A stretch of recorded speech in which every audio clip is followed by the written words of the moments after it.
मुअज़्ज़ज़ सामीन, ये महीना रबीउल अव्वल का महीना है।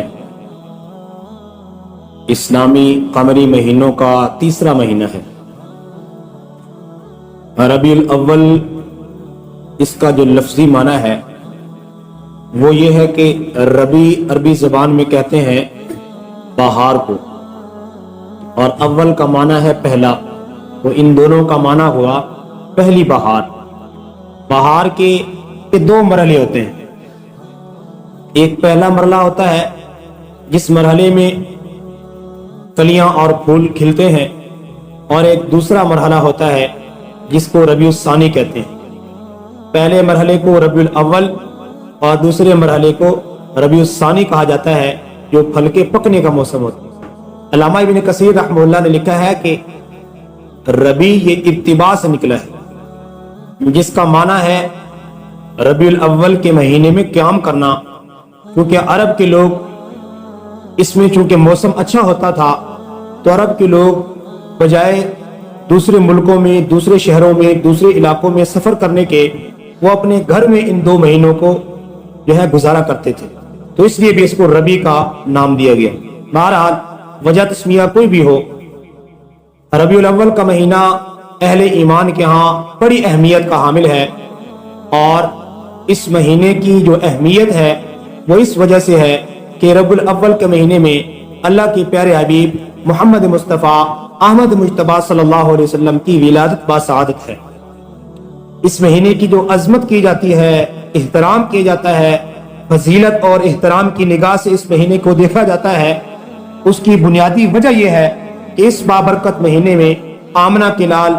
आमना के दुर्र यतीम, वाली मदीना, सय्यदुल अंबिया, इमामुल अंबिया, फखरुर रसूल हजरत मोहम्मद मुस्तफ़ा अहमद मुज्तबा सल्लल्लाहु ताला अलैहि वसल्लम की विलादत बासआदत हुई। तो जब भी रबीउल अव्वल का महीना आता है तो इस रबीउल अव्वल के महीने में उलमाए किराम, खुतबाए इज़ाम अल्लाह के प्यारे नबी सल्लल्लाहु अलैहि वसल्लम की सीरत तय्यबा को मुख्तलिफ तरीकों से, आप सल्लल्लाहु अलैहि वसल्लम की सीरत के मुख्तलिफ पहलुओं को आवाम के सामने रखते हैं, बयान करते हैं। मेरे भाइयों, सीरत के बयानात और सीरत को बयान करने का जो बुनियादी मकसद है वो बुनियादी मकसद ये है कि हमें अल्लाह के प्यारे हबीब सल्लल्लाहु अलैहि वसल्लम की जिंदगी जो आप सल्लल्लाहु अलैहि वसल्लम ने गुजारी है, जिसको अल्लाह ताला ने हमारे लिए बेहतरीन नमूना बनाया है, उससे हमें बेहतरीन रहनुमाई मिल सके। और आप सल्लल्लाहु अलैहि वसल्लम की सीरत और किरदार, आप सल्लल्लाहु अलैहि वसल्लम के तौर तरीकों से हम सीखें और उसको अपनी अमली जिंदगी में नाफिज करें। तो सीरत के बयानात, सीरत के जलसे, सीरत की मजलिसें, सीरत की महफिलें मुनअक़िद करने का, बयानात करने का जो बुनियादी मकसद है मेरे भाइयों, वो ये है कि हम अल्लाह के प्यारे हबीब सल्लल्लाहु अलैहि वसल्लम की जो सीरत है, आप सल्लल्लाहु अलैहि वसल्लम का बाबरकत किरदार है, हम उस किरदार को अपनी अमली जिंदगी में नाफिज करने वाले बने। आप सल्लल्लाहु अलैहि वसल्लम की विलादत बासआदत और बेसत से पहले का जो जमाना है, उस जमाने को जमाने जाहिलियत कहा जाता है। और ये लफ्ज भी हम आम तौर पे खुतबा से, उलमा से, महफिलों में, जलसों में सुना करते हैं, जमाने जाहिलियत। तो आप सल्लल्लाहु अलैहि वसल्लम की बेसत से पहले का जो जमाना है वो जमाना जाहिलियत है। और आप हजरात जानते हैं कि जो जमाना जाहिलियत है, उस जमाना जाहिलियत के जो लोग थे उनकी जिंदगी का क्या तौर तरीका था। बिल्कुल तारीकी थी, अंधेरा था और जहालत थी, और वो लोग बिल्कुल अल्लाह की जात को भूल चुके थे, दीन से दूर हो चुके थे, कोई इंसानियत नाम की चीज ही उनमें बाकी नहीं रही थी। यानी हर तरह की खराफात, शराब, जिना और दीगर जितनी खराफात हैं इंसान के अखलाक को बिगाड़ने वाली, वो सारी की सारी बुराइयां उनके अंदर मौजूद थी। तो ऐसे माहौल में, ऐसे दौर में अल्लाह तबारक व तआला ने अपने प्यारे हबीब सल्लल्लाहु अलैहि वसल्लम को भेजा। मेरे भाइयों, आप सल्लल्लाहु अलैहि वसल्लम की विलादत से पहले जो हालात थे, जो बिगाड़ था, जो खराफात थी, जो अखलाकी बुराइयां उनमें पाई जाती थी, और इस कदर वो गिरे हुए थे अखलाकियात से कि बज़ाहिर कोई उम्मीद नहीं थी कि उनमें कुछ सुधार आएगा, उनमें कोई इस्लाह की कैफियत पैदा होगी, ऐसी कोई सूरत नजर नहीं आती थी। लेकिन एक वाकया रूनुमा हुआ, जिस वाकये के पेश आने के बाद लोगों में कुछ इस्लाह की, اور درستگی کی، حالات کے ٹھیک ہونے کی ایک امید پیدا ہوئی۔ اور اس واقعے کے پیش آنے کے بعد تب لوگوں کی نظر قریش کے قبیلے، قریش کے خاندان پر گئی۔ وہ واقعہ یہ تھا کہ یمن کے اندر ایک گورنر تھا جس کا اب نام تھا ابرا نامی گورنر۔ اس نے جب دیکھا کہ عرب کے اندر، مکہ کے اندر ایک گھر ہے بیت اللہ، جس کی لوگ بڑی تعظیم کرتے ہیں، دور دور سے آ کر سفر کر کے اس کا طواف کرتے ہیں، اس کا احترام کرتے ہیں اور اس کے احترام کی نگاہ سے اس کو دیکھتے ہیں، تو اس کے دل میں حسد پیدا ہوا کہ ہمیں بھی ایک ایسا گھر تعمیر کرنا چاہیے، ایک ایسا مکان تعمیر کرنا چاہیے، ایک ایسی جگہ تعمیر کرنا چاہیے جس کو دیکھنے کے لیے، جس کی زیارت کے لیے لوگ سفر کر کے آئیں اور ہمارے پاس دور دراز سے لوگ سفر کر کے پہنچیں۔ چنانچہ اس نے ایک گرجا تعمیر کیا، بڑا شاندار، بڑا عالی۔ اور اب اس کے دل میں یہ تھا کہ سارے عرب کے لوگ بھی اور آس پاس کے لوگ بھی اس کی طرف متوجہ ہوں۔ لیکن عرب کے لوگ کب یہ گوارا کرتے تھے، اگرچہ ان میں کفر تھا، شرک کی بیماری تھی اور تمام اخلاقی برائیاں ان کے اندر کوٹ کوٹ کے بھری ہوئی تھی، اس سب کے باوجود بھی وہ کبھی یہ گوارا نہیں کرتے تھے کہ بیت اللہ کو چھوڑ کے کسی اور کی طرف متوجہ ہوں۔ چنانچہ ایک شخص کنانی، اس نے اس کے گرجا جو اس نے تعمیر کیا تھا، ابرا نے اس گرجے میں جا کے گندگی پھینک دی۔ اب اس کو بہت غصہ آیا۔ اب اس نے ایک بڑا لمبا چوڑا ایک لشکر تیار کیا اور اس نے منصوبہ بنایا کہ نعوذ باللہ بیت اللہ کو مسمار کرنا ہے، بیت اللہ کو گرانا ہے۔ اب وہ ہاتھیوں کی فوج اور ہاتھیوں کا لشکر لے کے مکہ کی طرف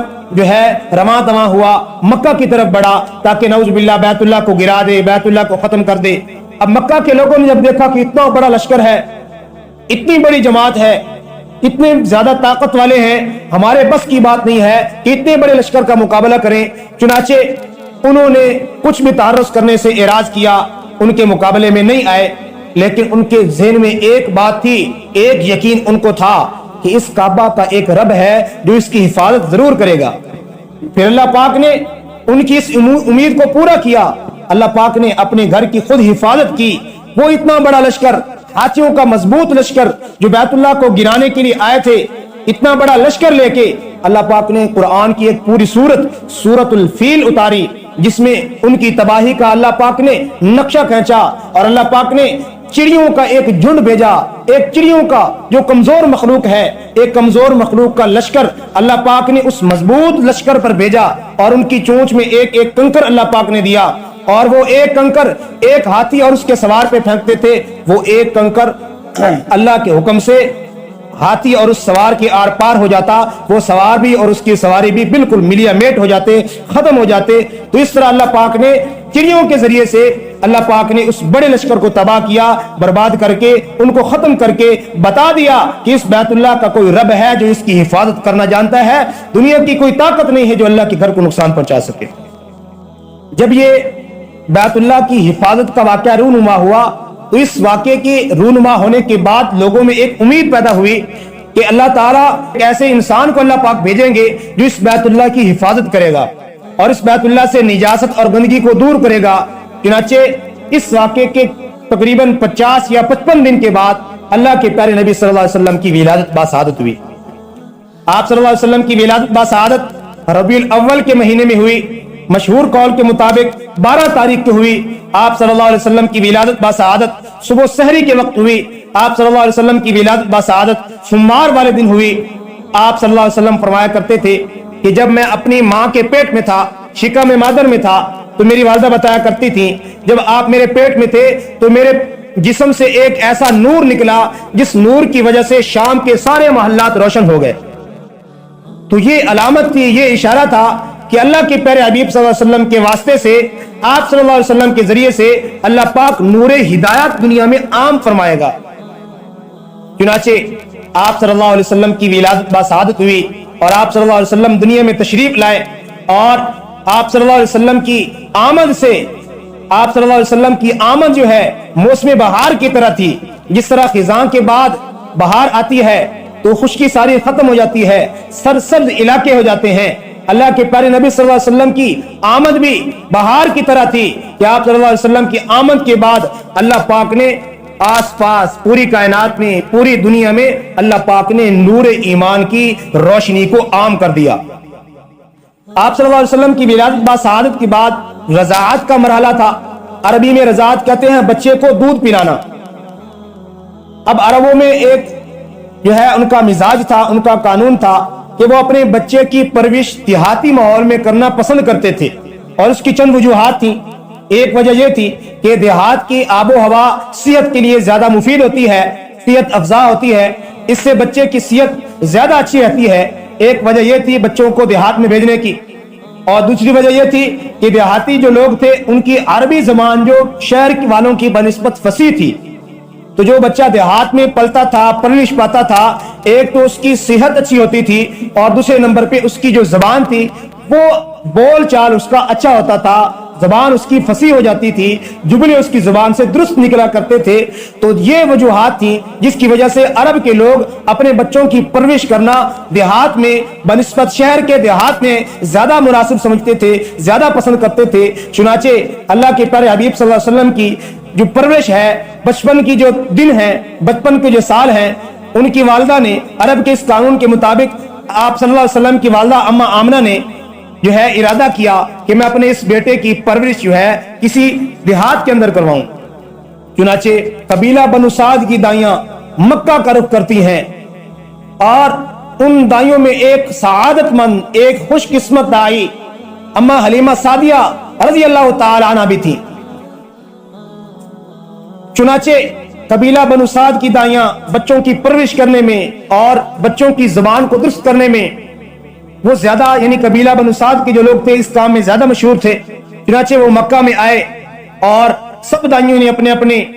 جو ہے بچے اٹھائے, بچے لے کے واپس چلی گئیں. اما حلیمہ کہتی ہیں کہ جب میں مکہ پہنچی تو وہ دائیاں سب بچے لے کے اپنے گھروں کو روانہ ہو چکی تھیں, اپنے علاقے کو روانہ ہو چکی تھیں. میں نے بڑا ڈھونڈا, بہت کوشش کی, مجھے کوئی بچہ نہ ملا. مجھے بتایا گیا کہ اور تو بچہ کوئی نہیں ہے, لیکن ایک بچہ ہے, لیکن اس کے سر پر باپ کا سایہ نہیں ہے. جو پہلے دائیاں گزری تھیں انہوں نے آپ صلی اللہ علیہ وسلم کو یتیم سمجھ کے چھوڑ دیا تھا کہ یہ یتیم بچہ ہے, اس کا والد سر پہ نہیں ہے, ہمیں اس سے کوئی معاوضہ ملنے والا نہیں ہے. تو اس لیے انہوں نے امیروں کے بچے, مالداروں کے بچے اٹھائے. لیکن ان کو کیا خبر تھی کہ یہ تو کائنات کی دولت ہے, اس عظیم ہستی کو جن کو ہم ٹھکرا کے چھوڑ کے جا رہی ہیں, انہی کی وجہ سے تو اللہ پاک نے سورج, چاند, ستارے اور ساری زمین و آسمان کو سجایا ہے. ہے انسان کی سوچ و فکر پر افسوس کہ انسان اپنے نفع کی چیز کو نقصان والی چیز سمجھ بیٹھتا ہے, انسان اپنے نقصان والی چیز کو نفع کی چیز سمجھ بیٹھتا ہے, انسان اپنے دوست کو دشمن, کتنا کمزور انسان ہے, اور اپنے دشمن کو دوست سمجھ بیٹھتا ہے. اس سب کمزوریوں کے باوجود کتنا کمزور انسان ہے, پھر بھی اپنے آپ کو عقل کل سمجھتا ہے, پھر بھی اپنے آپ کو بہت بڑا سمجھتا ہے, پھر بھی اپنے آپ کو بہت کچھ سمجھتا ہے. چنانچہ اما حلیمہ رضی اللہ تعالی عنہا انہوں نے سوچا کہ خالی ہاتھ جانے سے بہتر ہے چلو اسی بچے کو لے جاؤں. تو یہ سعادت, یہ انعام اما حلیمہ سعدیہ رضی اللہ تعالی عنہ کے حصے میں آیا تھا. اما حلیمہ کہتی ہیں کہ جب میں نے بچوں کو گود میں اٹھایا تو چاند سا چمکتا چہرہ, نورانی چہرہ, جب میں نے اس بچے کو گود لیا, اما حلیمہ کہتی ہیں کہ میری جسم کی, میرے بدن کی حالت کو اللہ نے بدل دیا. اب وہی بدن جو بھوک اور افلاس کی وجہ سے میری چھاتی کے اندر دودھ نہیں اترا کرتا تھا, اور میرا اپنا بیٹا عبداللہ بن حارث وہ بھی دودھ پیتا تھا, اور میں اتنی کمزور اور لاغر تھی کہ اس بچے پر بھی دودھ پورا نہیں ہوتا تھا, اس کو بھی بھوک پر گزارا کرنا پڑتا تھا. لیکن جب سے یہ بچہ حضرت محمد صلی اللہ علیہ وسلم کو میں نے اپنی گود میں اٹھایا, اللہ نے میرے حالت کو بدل دیا, اور میری چھاتی میں دودھ اتنا اترتا تھا کہ میرے یہ دونوں بچے پیر ہو کے دودھ پی لیا کرتے تھے. اما حلیمہ کہتی ہیں کہ جس سواری پہ میں سوار ہو کے آئی تھی اس کی حالت بڑی کمزور تھی, لاغر ہونے کی وجہ سے, کمزور ہونے کی وجہ سے وہ دوسری دائیوں سے پیچھے رہ گئی تھی. لیکن جب اس بچے کو میں نے اس اونٹنی پر سوار کیا تو اس اونٹنی کی چال بھی بدل گئی. جی, اس اونٹنی کی چال بدل گئی, اس لیے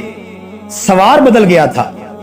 سوار کے بدلنے کی وجہ سے سواری بھی بدل چکی تھی. اللہ کے پیارے حبیب صلی اللہ علیہ وسلم کی برکت کی وجہ سے, آپ صلی اللہ علیہ وسلم کے اس اونٹنی پر سوار ہونے کی وجہ سے اب وہی اونٹنی جو سست تھی, جو لاغر تھی, جو چلنے میں کمزور تھی, چلنے میں اس کو مشکل ہوا کرتی تھی, اب वही ऊँटनी जब अल्लाह के पाक पैगंबर सल्लल्लाहु ताला अलैहि वसल्लम जो है उस ऊँटनी पर सवार हुए हैं, उस ऊँटनी की चाल भी बदल जाती है, उस ऊँटनी की रफ्तार भी बदल जाती है, उस ऊँटनी का चलना भी बदल जाता है, उस ऊँटनी की टोर भी बदल जाती है, उस ऊँटनी की जो है चाल चलन में फर्क आ जाता है। जब अम्मा हलीमा दूसरी दाइयों से आगे निकल जाती हैं तो दाइयां देखती रह जाती हैं कि क्या ये वही हलीमा है, क्या ये उसी की ऊँटनी है, ये वही ऊँटनी है जो सबसे पीछे रह गई थी। वो हैरान हुई कि अजीब बात है, अजीब मंजर है, अजीब बात हमें नजर आ रही है कि वही हलीमा जिसकी डाची इतनी कमजोर थी जो हमसे पीछे रह गई, लेकिन अब इसकी डाची में कौन सी तब्दीली आई है कि हमसे आगे निकल चुकी है। अम्मा हलीमा कहती हैं कि इस बच्चे की वजह से हमारा इलाका सरसब्ज व शादाब हो गया। वो इलाका जो कहत साली की वजह से, भूख इफलास की वजह से, जिन जानवरों के चारे के लिए कोई सब्जा मौजूद नहीं था, जब से अल्लाह के पाक पैगंबर ये बच्चा मोहम्मद मेरी गोद में आया, ये बच्चा मोहम्मद उस इलाके में गया, अल्लाह ने सारे इलाकों को सरसब्ज व शादाब बना दिया। मेरे दोस्तों एक बात यहां जरूर कहूंगा, अल्लाह के पाक पैगंबर सल्लल्लाहु अलैहि वसल्लम का वजूद मुबारक बाबरकत है, इसी तरह आप सल्लल्लाहु अलैहि वसल्लम के वजूद मुबारक से निकलने वाले आमाल भी बाबरकत हैं। मेरे भाइयों, अगर हम अल्लाह के पाक पैगंबर सल्लल्लाहु अलैहि वसल्लम की वजूद मुबारक से निकलने वाले आमाल को अपनी अमली जिंदगी में लाएंगे तो अल्लाह पाक हमारे खुश्क साली और खुश्क इलाकों को भी ऐसे हरा भरा करेगा। अल्लाह पाक हमारे उजड़े हुए इलाकों को भी हरा भरा करेगा। अल्लाह पाक हमारे उजड़े हुए घरों को भी जो है सरसब्ज करेगा, आबाद करेगा, जब हम अपनी जिंदगी को, अपने इस बदन को अल्लाह के पाक पैगंबर सल्लल्लाहु अलैहि वसल्लम की सीरत से, अल्लाह के पाक पैगंबर सल्लल्लाहु अलैहि वसल्लम की सुन्नत से, अल्लाह के पाक पैगंबर सल्लल्लाहु अलैहि वसल्लम की बताई हुई तालीमात से अपने बदन को आबाद करेंगे। अपनी अमली जिंदगी अपने बदन पर, अपनी जिंदगी में, अपने घरों में, अपने किरदार में, अपने कारोबार में, अपने लेन देन में, अपने मुआमलात में अल्लाह के पाक पैगंबर सल्लल्लाहु अलैहि वसल्लम की जिंदगी को नाफिज करेंगे तो अल्लाह पाक हमारे लिए ऐसे ही बरकत के दरवाजे खोलेंगे जैसे अल्लाह के पाक पैगंबर सल्लल्लाहु अलैहि वसल्लम की वजूद की बरकत से अल्लाह पाक ने हर तरफ हरियाली और नूर को आम कर दिया था। चुनाचे आप सल्लल्लाहु अलैहि वसल्लम अम्मा हलीमा के पास 4 साल तक रहे और 4 साल वहां परवरिश पाने के बाद, तरबियत पाने के बाद आप सल्लल्लाहु अलैहि वसल्लम वापस अपनी मां के पास तशरीफ लाते हैं। चुनाचे आप सल्लल्लाहु अलैहि वसल्लम की जिंदगी मुबारक गुजरती रहती है, वक्त गुजरता रहता है, अल्लाह के पाक पैगंबर सल्लल्लाहु अलैहि वसल्लम की अल्लाह ताला खुद हिफाजत फरमाते हैं। चुनाचे आप सल्लल्लाहु अलैहि वसल्लम की जब उम्र 6 वर्ष की होती है, आपकी वालिदा माजिदा, वालिद का साया तो पहले सर से उठ चुका था, वालिद की तो सूरत देखना नसीब नहीं हुई थी। अब 6 साल की उम्र का बच्चा, उनकी माँ आप सल्लल्लाहु अलैहि वसल्लम से जुदा हो जाती है और ये गम भी बर्दाश्त कर लिया। और फिर जब 8 साल की उम्र मुबारक होती है, शफीक और दस्ते रहमत, दस्ते शफकत रखने वाला दादा अब्दुल मुत्तलिब भी दुनिया से पर्दा फरमा जाते हैं। और जो है मेरे भाइयों, ऐसे वक्त गुजरता रहता है। चुनाचे जब आप सल्लल्लाहु अलैहि वसल्लम की उम्र मुबारक 25 वर्ष की होती है, 25 वर्ष की उम्र में आप सल्लल्लाहु अलैहि वसल्लम की अमानत, आप सल्लल्लाहु अलैहि वसल्लम की दयानत, आप सल्लल्लाहु अलैहि वसल्लम की किरदार, आप सल्लल्लाहु अलैहि वसल्लम की गुफ्तार, आप सल्लल्लाहु अलैहि वसल्लम की मामलात, आप सल्लल्लाहु अलैहि वसल्लम के लेन देन के सब गर्विदा हो चुके थे कि ये मोहम्मद हर एतबार से, हर जाविये से, जिस निगाह से देखें बाकिरदार और पाकीज़ा नजर आता है। चुनाचे आप सल्लल्लाहु अलैहि वसल्लम की किरदार, मामलात, ईमानदारी, सदाकत और अमानत से मुतासिर होके अम्मा खदीजा रज़ी अल्लाह ताला अन्हा जो मक्का की मालदार खवातीन में से थी, उन्होंने जो है आप सल्लल्लाहु अलैहि वसल्लम को अपने माल तिजारत दे के आप सल्लल्लाहु अलैहि वसल्लम को शाम की तरफ रवाना किया। जब आप सल्लल्लाहु अलैहि वसल्लम तिजारत फरमा के वापस लौटे, अम्मा खदीजा रज़ी अल्लाह अन्हा ने देखा कि बहुत अच्छा नफा मिला है और आप सल्लल्लाहु अलैहि वसल्लम के किरदार, ईमानदारी से मुतासिर हुई। चुनाचे आप रज़ी अल्लाह ताला अन्हा ने आप सल्लल्लाहु अलैहि वसल्लम को निकाह का पैगाम भेजा। चुनाचे 25 साल की उम्र में अल्लाह के पाक पैगंबर सल्लल्लाहु अलैहि वसल्लम ने अम्मा खदीजा रज़ी अल्लाह ताला अन्हा से शादी फरमाई, निकाह फरमाया। उस वक्त अम्मा खदीजा रज़ी अल्लाह ताला अन्हा की उम्र 40 बरस थी। तो मेरे भाइयों, अल्लाह के प्यारे नबी सल्लल्लाहु अलैहि वसल्लम की ये सीरत अल्लाह पाक ने महफूज फरमा दी है। महफूज फरमाने का जो मकसद है वो ये है मेरे भाइयों कि अल्लाह पाक हमें ये बतलाना चाहते हैं, तुम जिंदगी अगर गुजारना चाहते हो तो अपने नबी सल्लल्लाहु अलैहि वसल्लम की इस सीरत के मुताबिक करोगे तो अल्लाह ताला तुम्हारी दुनिया आखिरत को संवार देंगे। अल्लाह रब्बुल इज्जत से दुआ है अल्लाह पाक अपने हबीब सल्लल्लाहु अलैहि वसल्लम के नक्शे कदम पर चल के हमें जिंदगी गुजारने की तौफीक अता फरमाए इंशाअल्लाह वल अज़ीज। बकिया जो सीरत के हवाल हैं, मुख्तलिफ पहलू हैं, वक्तन फवक्तन बकिया जुमे में इंशाअल्लाह बयान करेंगे। अल्लाह पाक हमें समझने की और अमल की तौफीक अता फरमाए। वमा अलैना इल्लल बलागुल मुबीन, सुन्नत अदा फरमा लें।